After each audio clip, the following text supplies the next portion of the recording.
Ketika semua sudah bisa berjalan dan terbiasa, orang kemudian diajak kembali ke yang biasa pun sulit. Kalau misalnya gereja udah nyaman online di rumah, ketika diajak untuk ke gereja, Romo kalau misalnya bisa di gereja harus mandi, kalau online nggak harus mandi, misalnya seperti itu. Tetapi banyak penyesuaian-penyesuaian yang terjadi di dalam hidup ini kalau kita benar-benar mau bertumbuh. Hari ini Tuhan Yesus juga bicara tentang bagaimana kita menyikapi sesuatu yang baru. Bukan hanya dalam kehidupan tetapi juga di dalam iman kita. Bahwa ketika kita mendapat sesuatu yang baru dari Tuhan dalam hidup ini, apakah kita akan menolak berkat itu atau kita berusaha menyesuaikan diri? Kebaruan itu bisa hadir dalam banyak hal. Misalnya ketika kita kemudian mau untuk terlibat dalam pelayanan yang baru. Misalnya ketika kita mau untuk ambil bagian dalam penghayatan iman yang baru. Begitu pula ketika kita diajak untuk mengasihi sesama dengan cara pandang yang baru. Kebaruan itu yang kemudian pada awalnya mungkin merasa tidak nyaman, tetapi lama-kelamaan disitulah terbentuk sebuah hidup yang baru, hidup yang lebih baik dari waktu ke waktu. Maka saudari-saudaraku yang terkasih, kiranya sabda Tuhan hari ini mengingatkan kita untuk senantiasa memperbarui diri, senantiasa terbuka akan rencana Allah di dalam hidup kita.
Dalam nama Bapa dan Putra dan Roh Kudus. Amin. Semoga rahmat Tuhan kita Yesus Kristus, cinta kasih Allah dan persekutuan Roh Kudus bersamamu Dan bersama rohmu.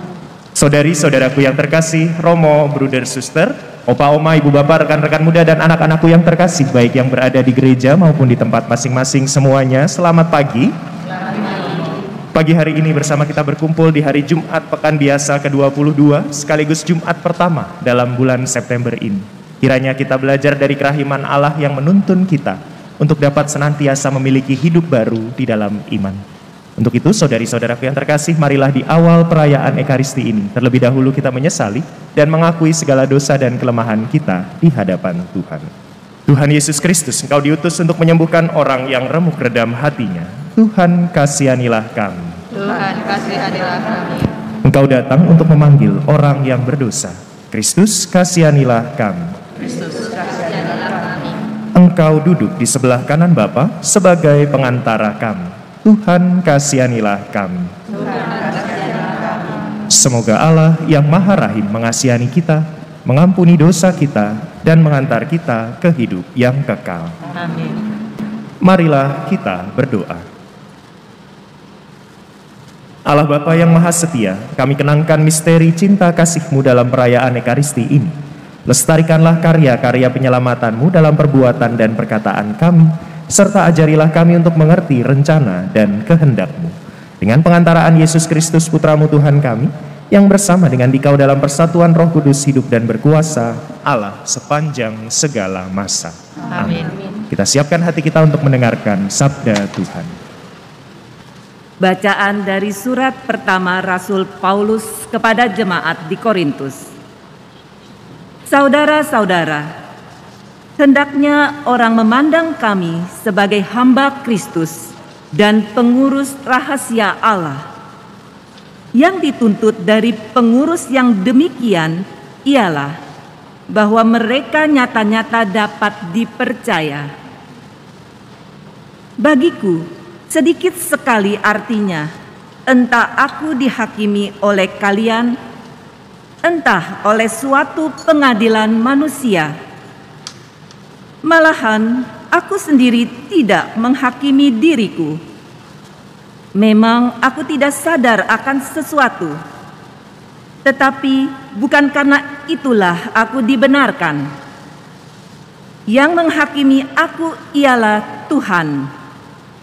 Karena itu, janganlah menghakimi sebelum waktunya, yaitu sebelum Tuhan datang.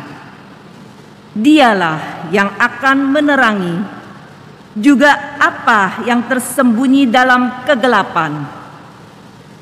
Dialah pula yang akan memperlihatkan apa yang direncanakan dalam hati. Pada saat itulah tiap-tiap orang akan menerima pujian dari Allah. Demikianlah sabda Tuhan. Syukur kepada Allah. Orang-orang benar akan diselamatkan oleh Tuhan. Orang-orang benar akan diselamatkan oleh Tuhan. Percayalah kepada Tuhan dan lakukanlah yang baik.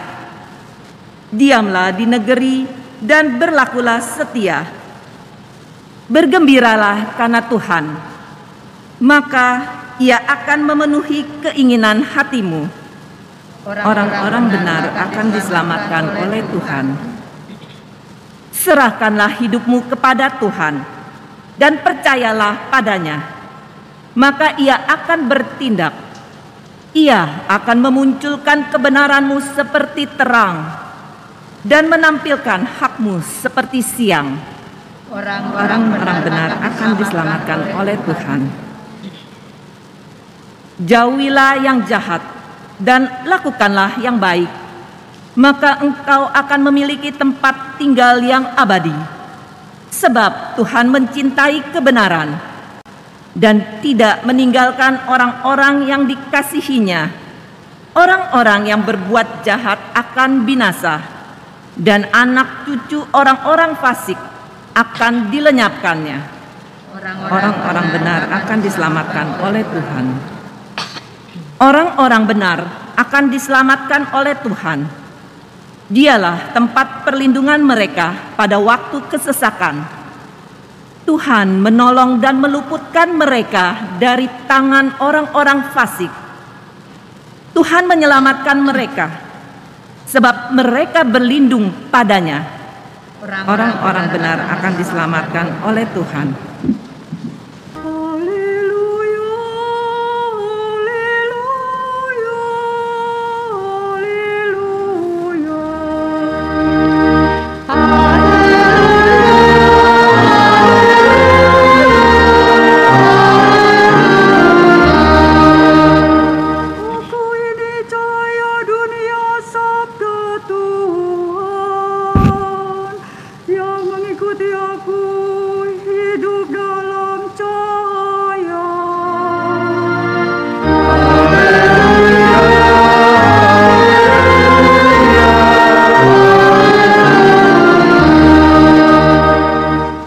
Tuhan bersamamu Dan bersama rohmu. Inilah Injil suci menurut Lukas. Dimuliakanlah Tuhan. Sekali peristiwa, orang-orang Farisi dan ahli-ahli Taurat berkata kepada Yesus, "Murid-murid Yohanes sering berpuasa dan sembahyang. Demikian pula murid-murid orang Farisi. Tetapi murid-muridmu makan dan minum." Yesus menjawab, "Dapatkah sahabat mempelai disuruh berpuasa selagi mempelai itu bersama mereka? Tetapi akan datang waktunya mempelai diambil dari mereka. Pada waktu itulah mereka akan berpuasa." Yesus mengatakan juga suatu perumpamaan kepada mereka. "Tidak ada seorang pun mengoyakkan secarik kain dari baju yang baru untuk ditambalkan pada baju yang tua. Sebab jika demikian yang baru itu pun akan koyak. Apalagi kain penambal yang dikoyakkan dari baju baru tidak akan cocok pada baju yang tua. Demikian juga tiada seorang pun mengisikan anggur baru ke dalam kantong kulit yang tua. Sebab jika demikian anggur baru itu akan mengoyakkan kantong tua itu, lalu anggur akan terbuang dan kantong itu pun hancur. Tetapi anggur baru harus disimpan dalam kantong yang baru pula, dan tiada seorang pun yang telah minum anggur tua ingin minum anggur yang baru. Sebab ia akan berkata, anggur yang tua lebih baik." Demikianlah sabda Tuhan. Terpujilah Kristus. Saudari-saudaraku yang terkasih, beberapa waktu yang lalu saya menghadiri sebuah acara keluarga Lalu di sana ada salah seorang keponakan saya yang umurnya kurang lebih baru 2 tahun. Masih belajar untuk bicara dan lagi senang-senangnya jalan-jalan ke sana kemari. Kebetulan belum lama sebelum pertemuan itu dia baru berulang tahun, jadi dia baru dapat hadiah. Hadiahnya itu sepasang sepatu kecil warnanya pink. Lalu saya bilang, sini Romo bantu pasangkan. Setelah menggunakan sepatu baru itu, saya memperhatikan dari agak kejauhan, agak lucu. Dia berjalannya agak bingung atau gimana karena mungkin menyesuaikan dengan sepatu baru itu. Berjalannya agak terbata-bata, kemudian agak bingung melangkah. Tetapi tidak lama kemudian dia sudah mulai lari-larian lagi. Kesana kemari, mengajak keluarga untuk ikut ke sini, ikut ke sana dan lain sebagainya. Dari pengalaman sederhana yang baru saja saya alami ini, saya kemudian menyadari bahwa banyak hal di dalam hidup kita ketika itu menjadi sesuatu yang baru, itu pada mulanya membuat kita tergagap-gagap. Butuh penyesuaian, butuh kemudian ada perubahan-perubahan kecil sampai akhirnya kita kembali terbiasa. Paling jelas contohnya di masa pandemi ini. Ketika awal harus pakai masker untuk protokol kesehatan dan lain sebagainya, tidak nyaman dan bingung. Belum lagi urusan online, perjumpaan-perjumpaan secara virtual dan lain sebagainya, membuat banyak orang harus menyesuaikan ulang. Tetapi pada saatnya ketika semua sudah bisa berjalan dan terbiasa, orang kemudian diajak kembali ke yang biasa pun sulit. Kalau misalnya gereja udah nyaman online di rumah, ketika diajak untuk ke gereja, aduh Romo kalau misalnya bisa di gereja harus mandi, kalau online gak harus mandi, misalnya seperti itu. Tetapi banyak penyesuaian-penyesuaian yang terjadi di dalam hidup ini kalau kita benar-benar mau bertumbuh. Hari ini Tuhan Yesus juga bicara tentang bagaimana kita menyikapi sesuatu yang baru. Bukan hanya dalam kehidupan tetapi juga di dalam iman kita. Bahwa ketika kita mendapat sesuatu yang baru dari Tuhan dalam hidup ini, apakah kita akan menolak berkat itu atau kita berusaha menyesuaikan diri? Kebaruan itu bisa hadir dalam banyak hal. Misalnya ketika kita kemudian mau untuk terlibat dalam pelayanan yang baru. Misalnya ketika kita mau untuk ambil bagian dalam penghayatan iman yang baru. Begitu pula ketika kita diajak untuk mengasihi sesama dengan cara pandang yang baru. Kebaruan itu yang kemudian pada awalnya mungkin merasa tidak nyaman, tetapi lama-kelamaan disitulah terbentuk sebuah hidup yang baru, hidup yang lebih baik dari waktu ke waktu. Maka saudari-saudaraku yang terkasih, kiranya sabda Tuhan hari ini mengingatkan kita untuk senantiasa memperbarui diri, senantiasa terbuka akan rencana Allah di dalam hidup kita. Semoga Tuhan memberkati kita semua. Amin. Marilah mewartakan misteri iman kita.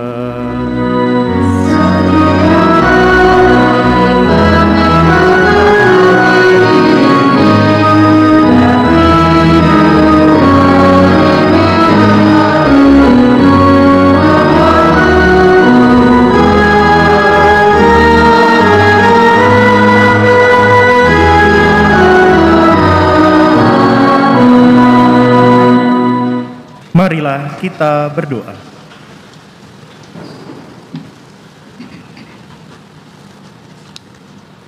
Allah Bapa yang Maha Baik, Yesus Kristus Sang Pembaru, kami terima dengan sukacita dalam Ekaristi Kudus ini. Semoga kami mau menata hidup seturut kehendak-Mu, dan kelak Kau anugerahi hidup abadi bersama Putra-Mu. Sebab Dialah Tuhan pengantara kami. Amin. Kita siapkan diri kita dalam ibadat adorasi Sakramen Maha Kudus.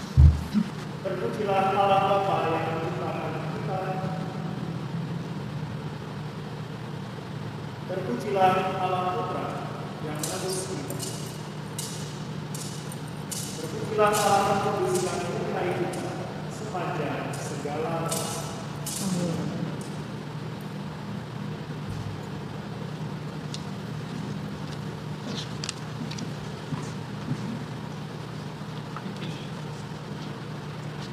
Saudari-saudaraku yang terkasih, dengan demikian perayaan Ekaristi dan ibadat adorasi Sakramen Maha Kudus kita sudah selesai.